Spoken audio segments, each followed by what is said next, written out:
Hey guys, Alex Newman here. We are at the Moment of Truth Summit by Mike Lindell, and I'm standing here with Senator-elect Lindsey Tichenor. She's out of Kentucky. Senator, thank you very much for being with us.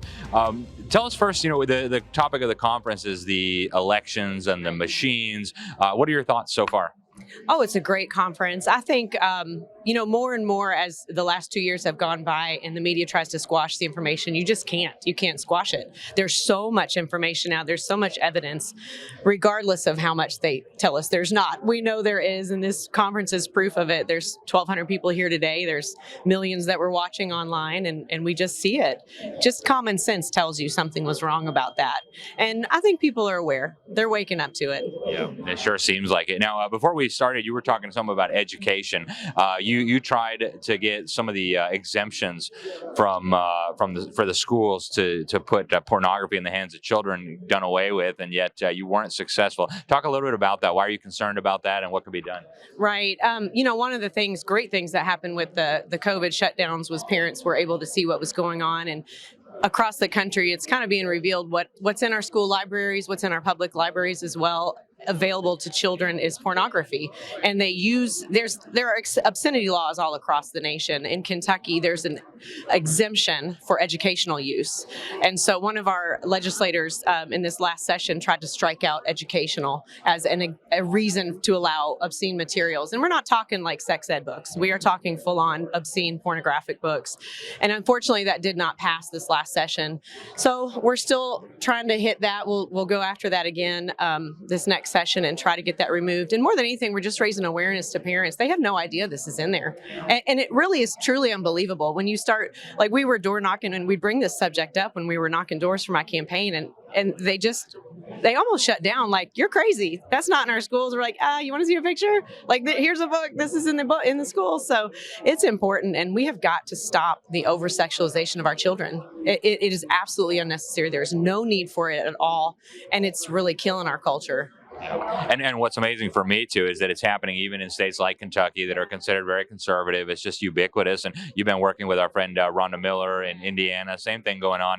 What are some of the other concerns that you have going into the next session? What are the things that you're going to be working on in terms of making Kentucky a better place for your constituents?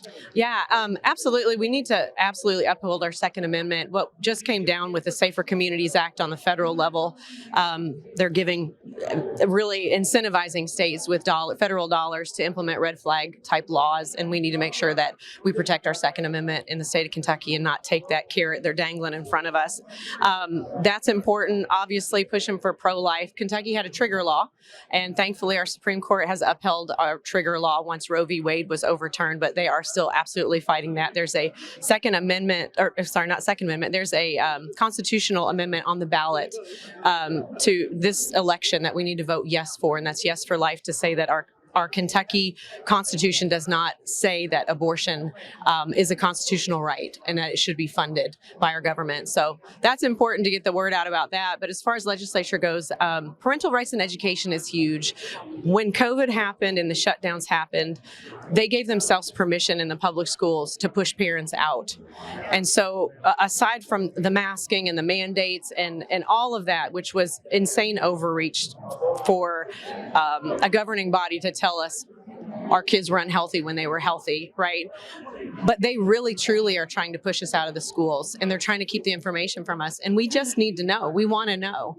These are our kids. These are our tax dollars that are funding their education, and they want to keep us out. So parental rights and transparency of our schools is really important. Absolutely. And any advice for citizens out there who are seeing everything happening? They're concerned. They want to get involved. When you got involved, you won your election. Any words of encouragement or advice for people? Yeah, just get involved, get plugged in, go to your school board meeting, go to your city council meeting, go to your fiscal court meetings. All of those things on the local level really make a difference. We watch the national news, and the national news is horrible. I don't watch it. I turned it all off, but I watch you guys. I watch other people. But we see that stuff on the national level, and it's overwhelming. But where we can really make a difference is at the local level. Get involved in your local GOP, your county GOP. Become a precinct officer. Work with candidates who are running for office. Run for office. I ran for office. This is my first go round. I never thought I would do this, but I sat back and watched, and the people that were being put forward were not candidates that would support the people. and I want to represent the people, and that's what got me into the race. And I think just raising awareness to our neighbors and giving them hope that we can make a difference, even if we're not in the political realm, even if we're not involved in the legislature. You can make a difference just talking to your neighbors and letting them know what's going on and educating each other. Absolutely. I couldn't agree with you more. And Senator Lindsey Tichenor, is there any way for people to follow you? Are you on social media? Can people follow you on Facebook or any of those types of things? I'm just so terrible about social media. I am on Instagram, but no, I don't do Twitter or anything like that. But you can go to my website, get on my email list, and I'll keep you up to date with what's going on. Excellent. Well, Senator, thank you so much. We really appreciate it. It's nice to meet you. You too.